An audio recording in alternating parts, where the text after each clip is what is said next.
This room gets such nice sunlight, doesn't it? Perfect for my room, right? Yeah, and it even faces the garden, nice. Guided by the sales agent, Ms. Mary Johnson, my husband and I, along with my mother-in-law, were looking at a newly built house for sale. It's been 2 years since we got married. We decided to check out several houses for sale near the station, having saved up to buy a home.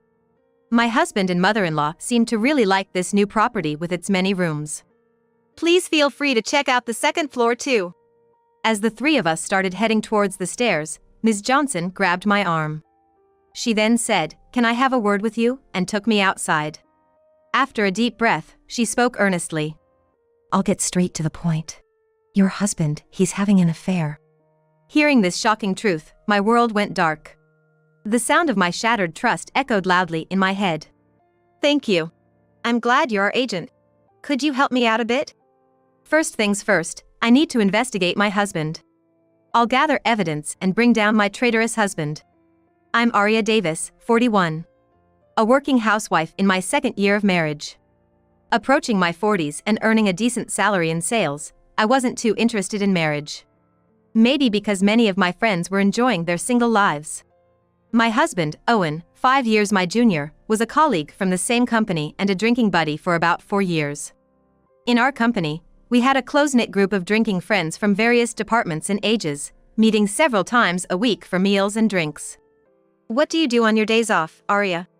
I'm into movies, so I'm usually watching them at home or hitting the theaters. I even visit filming locations of my favorite movies. That's a cool hobby. I love old toys and spend my weekends antique shopping. Finding a tin robot or something, that's just the best. Our hobbies were different, but both my husband Owen and I cherished our alone time. We really clicked in that we didn't conform to others outside of work and prioritized ourselves. Once, Owen invited me out for drinks to discuss something. Aria, would you consider dating me, with marriage in mind? I feel like with you, we could both respect each other and enjoy life. Really? I mean, I do feel we share similar values, but you know I'm 5 years older, right? Owen said he never felt the age difference, and like me, he wanted to respect each other's hobbies and didn't want kids. Every time someone asked me about marriage, I'd say, I'd consider it if having kids wasn't a requirement. I'm not ready to be a parent myself, so no kids for me. But having a life partner would definitely be more fun, right? I already had a good impression of Owen, and his perspective wasn't bad. So, we tried dating, and it was surprisingly comfortable with just the right amount of space. Pressured by Owen and our drinking buddies, we got married 6 months later. I lost my mother in my 20s, and my father 2 years before our marriage, so there was no one to oppose it. Owen always said, "My family is fine with it," but his mother wasn't too pleased with me being 5 years older and not wanting kids. At your age and not even planning to have kids. At our first meeting, mother-in-law was quite outspoken, which honestly surprised me. I was honestly surprised. I thought my husband had talked to her and that she was okay with it. In contrast, my father-in-law was truly happy about our marriage. My wife and I have been separated for a year due to some reasons. So, don't mind what she says and just be happy together. His words were a relief, especially after my mother-in-law's remarks. It seemed his parents always had different values and often argued, and last year, he finally declared he wanted a divorce. But when his wife begged, they avoided divorce by separating, with him paying for 2 households. After the meeting ended and it was just the 2 of us, my husband Owen looked apologetic. Sorry about that. My mom's saying things like that. But I guess I'll have to take care of her eventually. Dad seems to have had enough. Yeah, being the eldest son and all. Indeed, considering age and income, it seemed likely that the burden of care would fall on my mother-in-law. With a slight unease, we began our married life. After getting married, we started living in Owen's apartment. He had a dream of buying a house and creating a room for his collection, so we wanted to save up for a down payment. My husband's apartment was very close to mother-in-law's. Welcome home. Let's have dinner together. The day after we started living together, I came home to find my mother-in-law waiting at our door. You're my daughter-in-law now. You better start learning how to be a good one. Get started on dinner, will you? Huh? Daughter-in-law training. I felt oddly nervous about this concept of daughter-in-law training. But every day, she came to our house, ate the dinner I made, used our bath, and then left.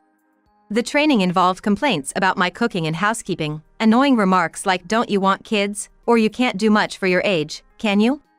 Was enduring such treatment supposed to be part of daughter-in-law training? Hey, can you tell your mom to stop coming over every day? While it wasn't anything major, this daily routine was taking a toll on me mentally. Just seeing mother-in-law waiting at the front door was disheartening. Since she's been alone after separating from dad, maybe she's just happy to have someone to talk to? Even seeing me distressed, Owen just smirked. Then you should be her conversation partner. Why do I have to come home tired and take care of your energetic mom? You said it was daughter-in-law training, right? I'm an only child, so I'm thinking of living with mom eventually. I want you to get used to it now. What? It seemed that when Owen said he'd have to take care of her, he meant living together. I felt a bit deceived, but after calming down, I thought maybe it was inevitable. So, it seemed wiser to get along with my mother-in-law. I switched to mostly just agreeing with her, but that might have encouraged her. I have plans for a drink tomorrow, so please have your meal at home. What? You're going to leave me to eat alone? Then give me some money for dinner. It's the least you could do. All right, I understand. Since you're not having kids, you should at least take good care of me. It felt more like I had become my mother-in-law's personal caretaker than undergoing daughter-in-law training. Lately, if I came home late, she would call repeatedly, and if I said I had plans, she'd ask for dinner money. I tried to get along with mother-in-law, but it only made her more presumptuous. When I vented my frustrations and anger to Owen, he'd say, "Sorry, I'll talk to my mom," but it didn't seem to have much effect. One day, I decided to confront mother-in-law directly. I'm done with this daughter-in-law training. It's a bother having you over every day, so can you stop, please? And why do you need to come over so often anyway?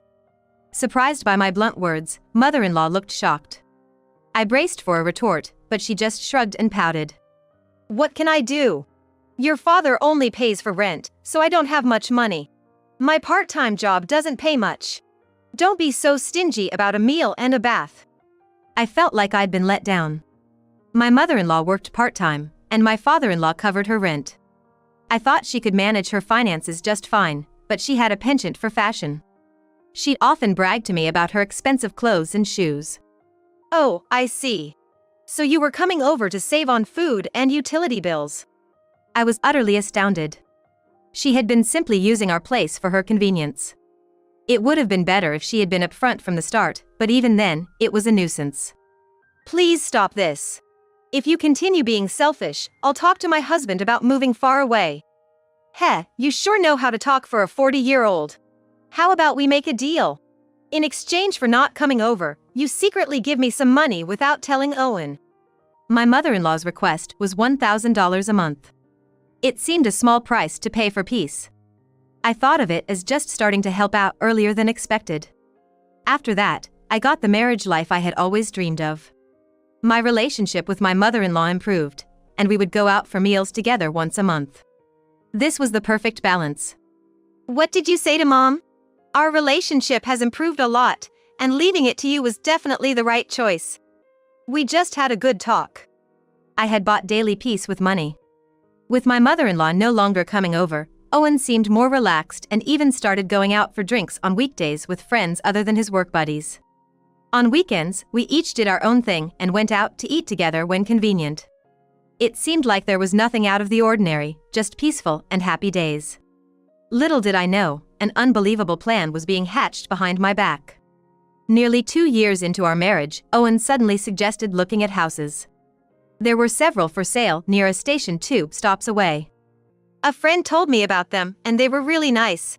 Let's take Mom and go see them together next time. Your mom too? Yeah, there are houses with spacious layouts, and it seems we can still choose. Plus, all the houses are stylishly designed. Owen continued excitedly, apparently very taken with the idea. Indeed, the convenience was great, the houses were new and stylish, and the prices were not out of reach. I'll take out a mortgage and make the payments, so could you use what you've saved up for the down payment, Arya? You said before that if you bought a house, you'd want to pay about a third of it as a down payment, right? Did I say that?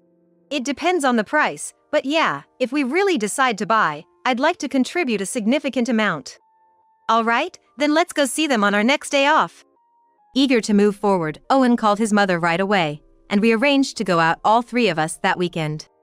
Come to think of it, it was about 3 or 4 years ago, when Owen had just joined our circle of drinking friends. We had indeed talked about buying a home. At that time, Owen had a girlfriend he was thinking of marrying and was advised against taking out a full loan without a down payment. We got into a lively discussion about how each of us would buy a house. Yeah, I think I'd want to put down about a third of the purchase price as a down payment. Oh, but if I were living alone, maybe buying an affordable used condo outright could be an option. He remembered well something I had said casually in the moment. I never talked about my savings, but I wasn't opposed to considering it, depending on the price. If Owen was taking on the remaining payments, that might be a good idea. Anyway, touring properties sounded fun, so I was getting excited. We made a reservation online and went to the housing complex with his mother on the day. The sales agent guiding us around the venue seemed to have a moment of surprise when she saw my husband and me, her eyes widening as if she recognized us, but she quickly composed herself and greeted us. Hello, I'm Mary Johnson, your agent for today. Please let me know how I can help you. We'd like to start with houses that have more rooms. You have ones with at least 4 bedrooms, right? Yes, we do. Let's start there. Owen was particular about having more rooms because he wanted his own collection room and to have separate living spaces for his mother and us. His main concern was having an independent room on the first floor. The first property we entered, the one with the most rooms, seemed to catch both Owen's and his mother's fancy. It had an additional room following the living room, and one more separate Japanese-style room. This room gets such nice sunlight, doesn't it? Perfect for my room, right? Yeah, and it even faces the garden, nice. The garden wasn't very large, but opening the windows revealed a lawn that gave a sense of openness. Though slightly over budget, it was not a bad candidate. Please feel free to check out the second floor too. As the three of us began heading towards the stairs, Ms. Johnson took my arm. She said, "Can I talk to you for a moment?" and led me outside. Excuse me, but weren't you in the volleyball team at T Middle School, Ms. Smith? Excuse me? Yes, Smith was my maiden name. My maiden name was Martinez. Don't you remember? Wait, Mary? The small and cute Mary? The sales agent turned out to be a junior from my middle school days. We went to different high schools, so it had been a whopping 28 years since we last met. Her eyes, which crinkled when she smiled, hadn't changed, but her once skinny frame had filled out. I probably wouldn't have recognized her if she hadn't spoken to me. Above all, I was impressed by her age-appropriate composure and her professional demeanor. She took a deep breath and spoke earnestly. I'll get straight to the point. Your husband, he's having an affair. I burst out laughing at first. But she wasn't laughing, she had a serious expression on her face. It didn't seem like a joke. What do you mean? This is the first time you've met my husband, right? No, he came here a few days ago. Oh, that's right, he did mention something like that. That explains why she looked surprised at first. Your husband came here a few days ago with a young woman. They were looking for a house to live in together, and I was the one showing them around. He probably doesn't remember me. It's typical of him. My husband usually doesn't remember people like shop clerks or others with whom he has a temporary interaction. Unless it's a contract or something, he probably wouldn't remember her. Actually, your husband and that woman also liked this house. He said if they could somehow manage the down payment, they could afford the payments. Aren't you supposed to be paying the down payment? Excuse me? Hearing the shocking truth, everything went dark before my eyes. The sound of my shattered trust echoed loudly in my head. No way, can't be. I was shocked not only that my husband had an affair, but also that he intended to make me pay the down payment for a better house than he could afford on his own. I had thought all this time since our marriage that we respected each other's time for hobbies, but was he nurturing love with another woman during that time? And was he planning to live with his mistress in this house after buying it? If I paid a third of the price as down payment, as Owen suggested, the monthly mortgage payments would be significantly easier. Maybe once the contract is signed, I might just be discarded. Calm down, nothing is confirmed yet. I told myself, taking deep breaths. First things first, I need to investigate my husband. Thank you. I'm glad you're our agent. Could you help me out a bit? We quickly exchanged contact information and returned to Owen and his mother. We continued to tour other properties, but I remember nothing. My mind was in turmoil, not knowing whether to trust my husband or if I was being betrayed. Back at home, Owen insisted on buying that first house we saw. Aria, how much can you contribute for the down payment? A third would be about $300,000. No, I don't have that much. Maybe up to $200,000. Come on, you have your father's inheritance, right? Excuse me? I was taken aback. My father's inheritance? Why would he bring that up? It made no sense. It was a rumor at the office. Aria, you inherited a huge fortune from your father.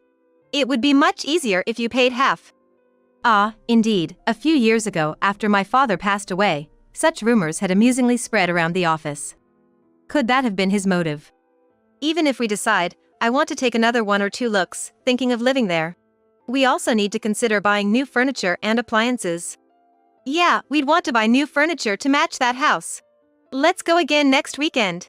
I don't want someone else to get it, so let's bring a deposit just in case. It seemed in Owen and his mistress's minds that house was already decided.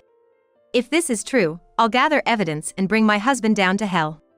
I took a half-day off the next day and visited a detective agency that could respond immediately. I suspected something might happen this week. Owen didn't even bother to hide his tracks, and by the next day, I was able to identify his mistress. He had been spending his lunch breaks at her place during his daily sales rounds. On days he didn't go out for drinks after work, he would return to her apartment. The cunning part about Owen was that he spent half the week going out for drinks or meals with me. I felt like crying at my own naivety for believing his words about going out with friends. On Wednesday night, I received a message from Mary. Your husband has booked for another viewing on Friday and Sunday. Isn't he coming with his mistress on one of those days? Our agreement was for Sunday. Like last time, he's going first with his mistress. The feeling of betrayal and disbelief made my chest heavy. I felt a mix of unbearable anger and disbelief, leaving a heavy, unsettled feeling in my chest. For now, I informed my father-in-law over the phone that I was considering divorce. It would be better to tell my mother-in-law after everything was decided.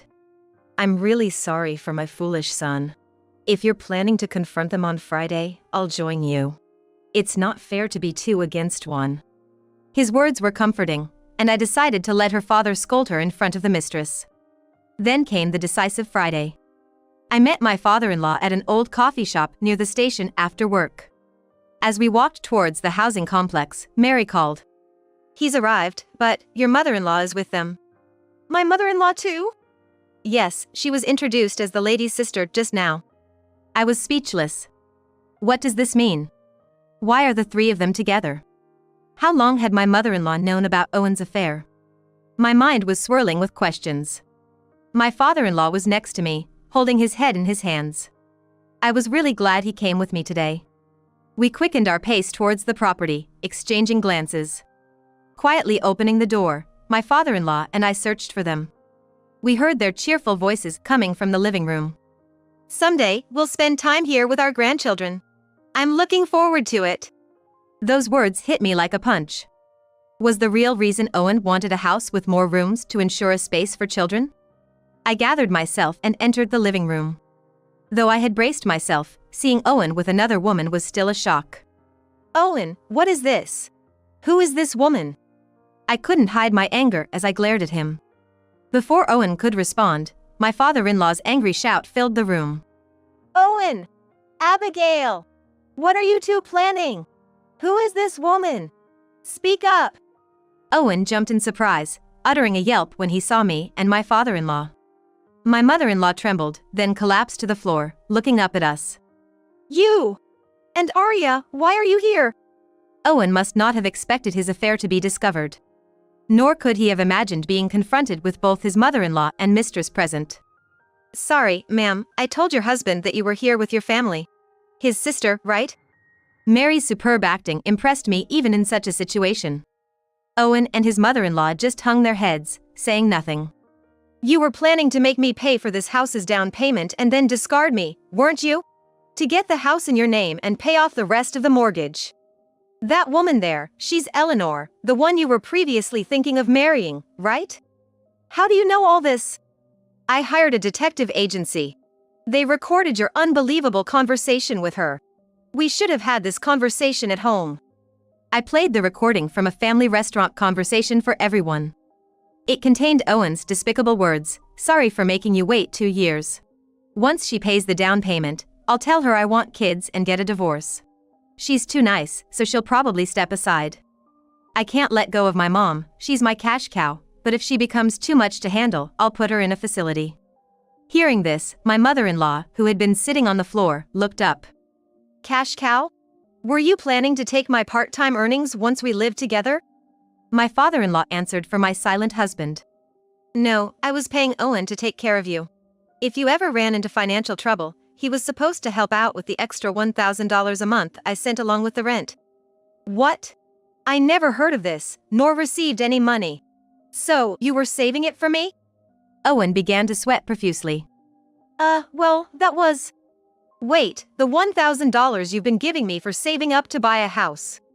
My father-in-law sighed deeply, deeply disappointed. "So you were the one misusing the money, not your mother." Shocked, my father-in-law fell silent. In the meantime, I asked my mother-in-law something I had been wondering. When did mother-in-law join forces with the two of them?